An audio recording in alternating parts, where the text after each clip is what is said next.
Inna Sovsun is a Ukrainian MP and a former education minister. The last time she was on the show, a fortnight back, I was actually in Ukraine. I think in Transcarpathia or possibly Subcarpathia, and enjoying the company of her compatriots immensely. And I can't wait to get back there, which I hope to do very soon. So it's a great pleasure to welcome her back, coming to us tonight direct from not so far from where I was that day, Western Ukraine.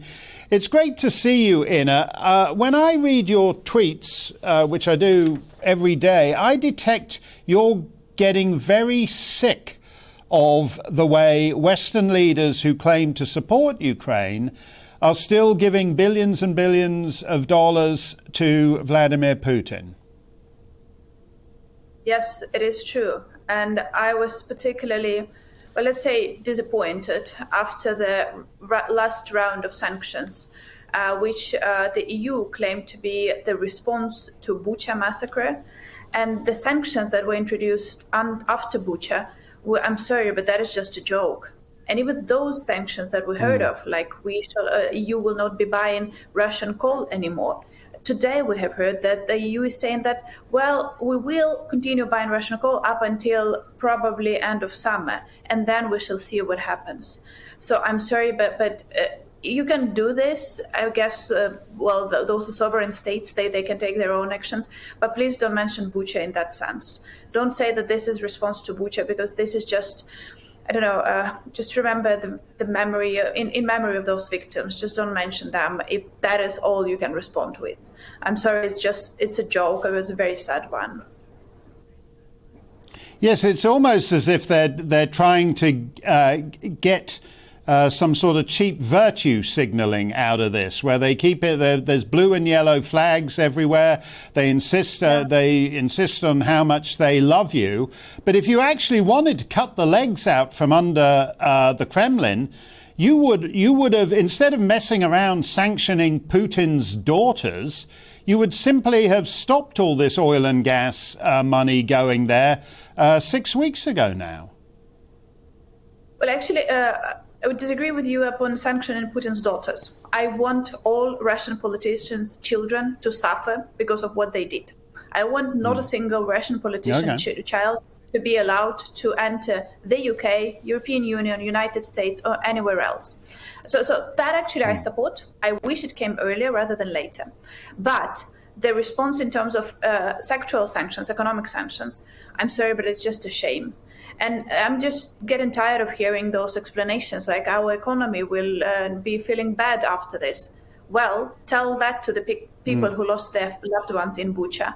Tell that to people who are now trying to evacuate Donbass, and Russians are opening fire on the trains that people are trying to escape on. Tell that to those people, how difficult it will be for your economy.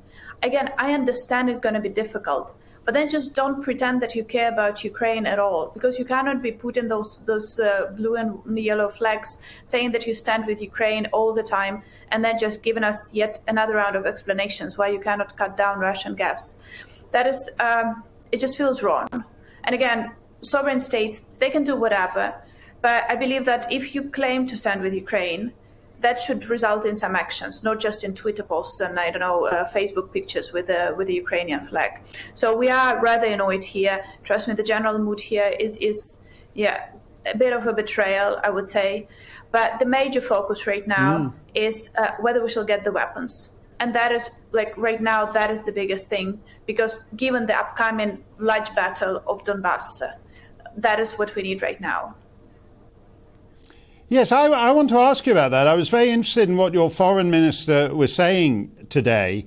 And I've made the point the last few days that, in fact, the war has gone the complete inverse of what was expected on February 24th. On February 24th, the feeling was that the sanctions were going to cripple Russia because Ukraine could not win on the battlefield. Instead, the sanctions have been, in large part, ineffectual as far as Putin's concerned.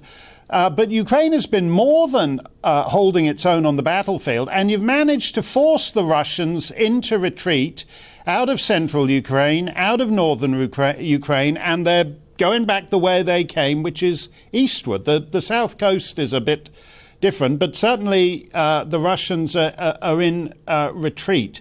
So how far can that go? You talk about the Donbass.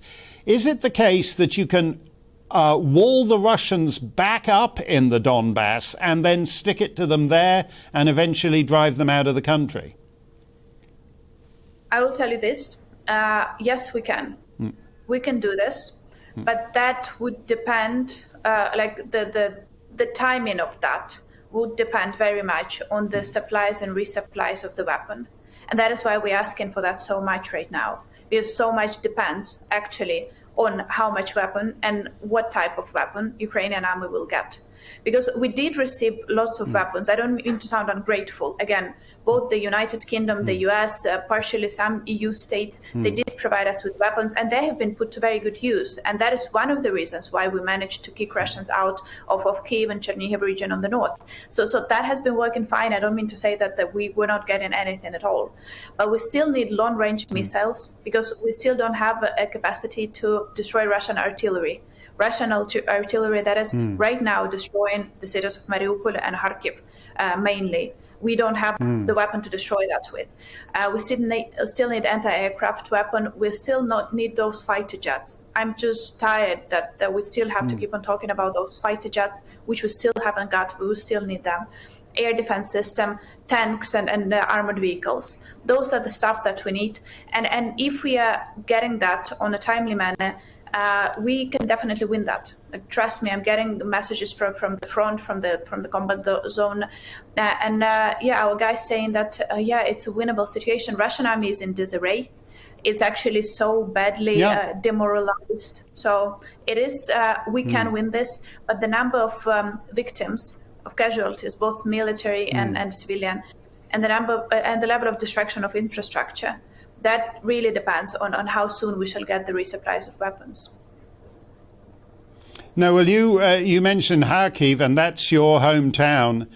And I can't even begin to imagine how I'd feel if I saw my hometown a long, long way away from yours in the condition that Kharkiv is right now. But you're not asking the West to do anything you're not prepared to do yourselves. You're asking for the weapons so you can take the fight to the Russians as you have been doing. All they need to do is stop waving their yellow and blue flags and stop lying, frankly, to their own peoples about Russian sanctions and oil and gas, and simply give you the weapons to finish the job, which would be a lot easier than going around doing all these speeches and, inviting President Zelensky to the Grammys, if they just simply stopped all the yakking and gave you the weapons. Yeah, precisely. And I believe that probably the logic of the West was this, precisely as you described it. Everyone believed we would have fallen the first week of the war. No one believed that we would stand. But we did manage to show this immense strength, both of the army, but then of the population in general. We are still standing. Kharkiv, look at Kharkiv right now. It is being shelled constantly, daily. I have a very good friend who is now fighting in the army around Kharkiv. And I was getting in touch with him, and I was supposed to get something from him, some documents that we needed for their regiment. And I was asking him, did you get the documents? And he said, sorry, not today. We were being under fire the whole day. Today, I will get back to you tomorrow. That is their daily life over there. But Russians still didn't get into Kharkiv. After a month of heavy shelling, both from air and the ground, they're actually further from Kharkiv than they were a month ago. So this is the strength that we have shown. And the only thing we're not asking for boots on the ground. We never did, actually. But we are asking for you to help us fight back. Because you have to realize what we are fighting is, of course, us against Russia. But Russia is not just fighting against Ukraine. Russia is actually fighting against us because we represent the values that they're so scared of.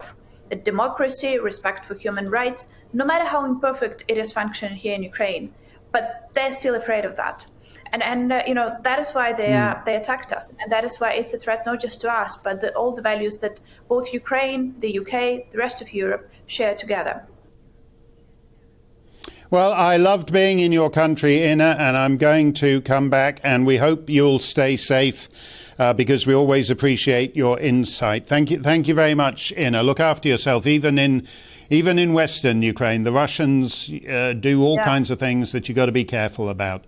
But I would remind the European Union's leaders in particular, it's time to stop this duplicitous, pathetic idea that you can be on both sides and you can be funding both sides. It's completely preposterous. If this is a hinge moment in history, as you keep telling your citizens, then you got to get off the teat of Russian oil and gas. We'll get to your reaction next because you're just enriching the dictator. Oh, he's a dictator. He's unacceptable. He's a pariah. He's a global pariah. Well, why are you making the global pariah the richest global pariah in history? None of what you're saying makes sense. Welcome to the GB News YouTube channel. You can watch us live 24 hours a day, catch up on your favourite shows and join in the conversation in the comments below.